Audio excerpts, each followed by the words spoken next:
Well, I do want to ask Crazy. Keith Smith, Yahoo NBA, because he's close and covered the Celtics, and they had all sorts of problems last year, too. They had a lot of talent, and I remember at times people even calling out Brad Stevens, that he didn't do a good job with that team last year. No, not Brad. So do you see similarities, Keith, in all the drama around the Sixers and their high points and what happened last year in Boston with all the drama that they had and their high points? Yeah, I think there is a little bit of similarity there. I think when you talk about... It's all Al Horford's fault. Yeah, that's it. Yeah, blame it all on Al Horford, the guy regularly known as maybe the nicest guy in the NBA. But what's interesting is both teams had a ton of talent, and it started to get a little bit like, well, we're just putting together a fantasy roster, and it doesn't really matter how they fit on the floor. It's all this talent. Get the talent, we'll figure it out. Well, the reality is, I always go back to there's only one basketball. And if people don't fit together, you're going to have problems. The NBA has three forms of currency: actual currency in the terms of money, playing time, and shots. And if you don't have enough of all of it to go around, you're going to have problems. And I think that was what happened with Boston last year. And then I think you started to see a little bit of that with Philadelphia this season. We'll see if last night's lineup changes start to make a difference. Look good last night, but you never want to overreact to just one game. That's for sure, and because we've seen the Sixers beat the Bucks. We've seen the Sixers beat the Lakers. Now we've seen them beat the Clippers. So you don't want to overreact to just one game, but they've had a commonality of beating some of the best teams. Now those seem to happen at home and not on the road. So when you think about the Sixers, do you, at the All-Star break, look at them as a realistic title contender, or are the inconsistencies too much for you to put any money down on them? I'm worried about the road record. It's not just a blip at this point. I mean, they've kind of proven that they're a completely different team away from home, and that does worry me because in the playoffs, especially where they're sitting in the battle for fifth, sixth, they don't get into home court advantage. And really, at this point, if you're Philadelphia, you want to get up to the 3 seed because you want to avoid Milwaukee. No one's catching the Bucks at the top of the conference, so you don't want to be in that 4-5 game because you want to get out of there, and ideally, you want to get up around 3 so you have home court advantage. So that does still worry me. Now they tend to, I think, play down to the level of their opponent. They've almost got a little bit of that been there, done that mentality when they haven't really been there and done much of anything. And that's, we've seen that with a handful of teams this year, including the team they beat last night, the Clippers. They tend to, every once in a while, they throw a stinker out there as well. I want to talk more Sixers, obviously, Keith, but when you mention the East and the close race, it's like the Toronto Raptors are on a 15-game winning streak. Can you give us your thoughts on that? Because I just think that's bonkers. Yeah, bonkers is a great way to put it. What is crazy to me is the fact that they have won all these games, and throughout this win streak, I don't know if they've had a single game where they've had their top, let's say, 7 or 8 guys available for that game at the same time, whether it's been Kyle Lowry, Norman Powell, Fred VanVleet, Marc Gasol, even Pascal Siakam. All of those guys have missed time for Toronto this year. And it's just, they just go next man up, plug the next guy in, and just keep rolling. I think it's really underrated what a job Nick Nurse has done coaching that team. And that's a little weird because he won the championship last year with largely a very similar group. But to come back with Kawhi Leonard, I saw people preseason who didn't even have them in the playoffs. I had them in the playoffs, but I certainly didn't have them as the number 2 seed. So I think that's, one of the things as you look at, certainly one of the surprises and one of the most impressive jobs this year. But I think it's that continuity, that trust, faith, and love for each other. That team really plays together night in, night out. Yeah, and they're still a very tough out in my mind and a lot of people's mind that covers the league for the Philadelphia 76ers. So this race in the East is very important.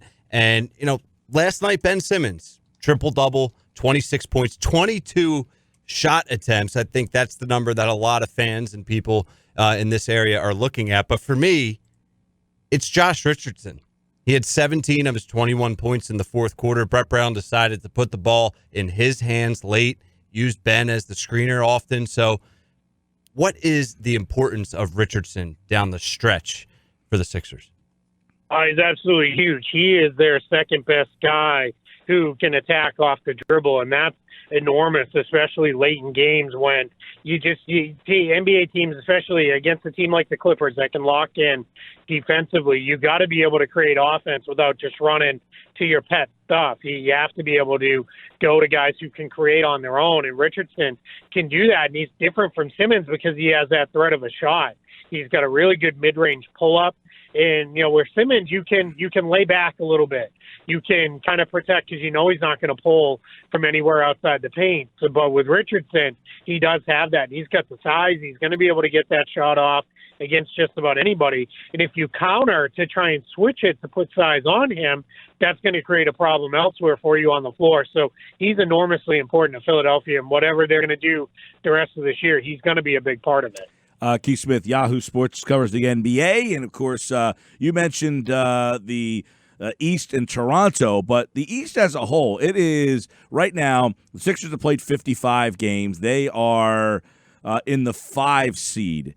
How realistic do you think that there will be able to be a lot of movement from 5 up to how far? 2? Can someone catch Toronto? Is the 3, 4, and 5 the only spots now that are in play? How are you handicapping that 2 through? And I guess you can include Indiana. They're still 2.5 now behind the 5 seed, but that 2 through 6. How much more movement will we see over these final 25 games? A lot of it's going to be health related because it is still, there's starting to be a little bit of separation into different buckets. But if you lose a key player for a week or two, that could really hamper teams. A handful of those teams still have West Coast trips to go on. Boston, for example, they've still got one more West Coast trip, and at least one of those games is against the Lakers on the road. They've got the Clippers tomorrow night, so that's going to be a couple of tough games for the Celtics. But I think what you're looking at is, I think Toronto, Boston, Miami, that's probably your race for 2 through 4. Then I think Philadelphia is they'll probably hold off Indiana, but I think it's going to be a little tough for them to catch Miami. But all those teams they're kind of working in new guys. They're trying to figure it out. Where Boston and Toronto, their advantage is they've got their team. They've known who they are for a little while. It's just about health with them. Yep, and we know that the Sixers made these trades. We haven't talked to you since the deadline, Keith. So we've only seen them really one game. I mean, Robinson played the one game by himself. Last night, Alec Burks, but he didn't have a huge role. But how did those two players change the complexion of what Philly brings to the table? Is it a significant impact? What do you think? I think it's, let's call it an above-average replacement. I mean, the reason I don't want to go crazy, because at the end of the day, it's Alec Burks and Glenn Robinson.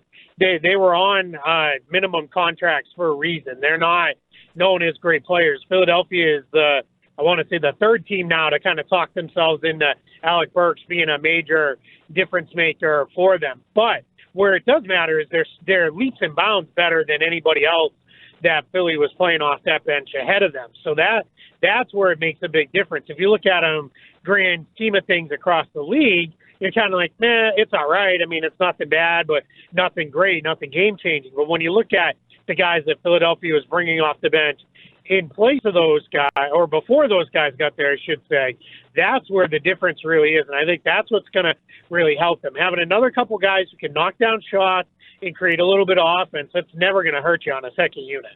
What's the impact of Horford? And we've talked about this, but the impact of Horford coming off the bench, how does that impact the rotations? Just speaking of Burks and Robinson. And just a quick side question here for you.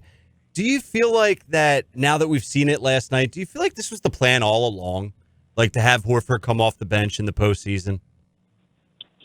Yeah, I don't think it was a plan all along. I think they believed that Horford's ability to space the floor and shoot the ball. He just hasn't shot it real well. But I think their belief was that would really allow them to play that, super big lineup and be comfortable with all those guys together. I think that was the plan, was their kind of starting five that they went with for the majority of the year.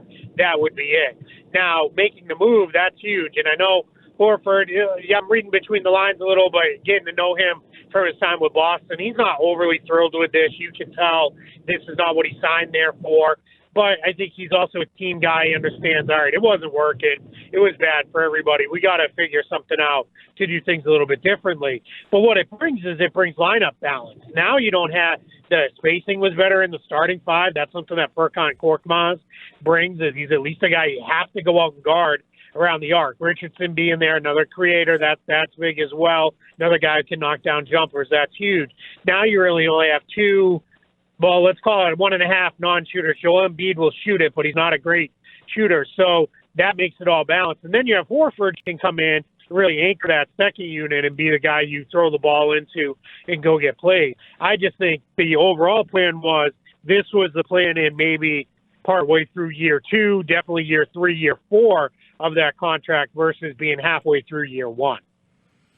Talk with Keith Smith, and of course, we talk to him every Wednesday on the NBA. We're at the All-Star break. So, All-Star break, you got Milwaukee 46-7. You got Toronto 40-14. You got the Lakers 40-12. Those three teams all over 40 wins. You got Boston, Denver, the Clippers, Miami, Utah, Houston going small ball. Philly's got what they've got going on.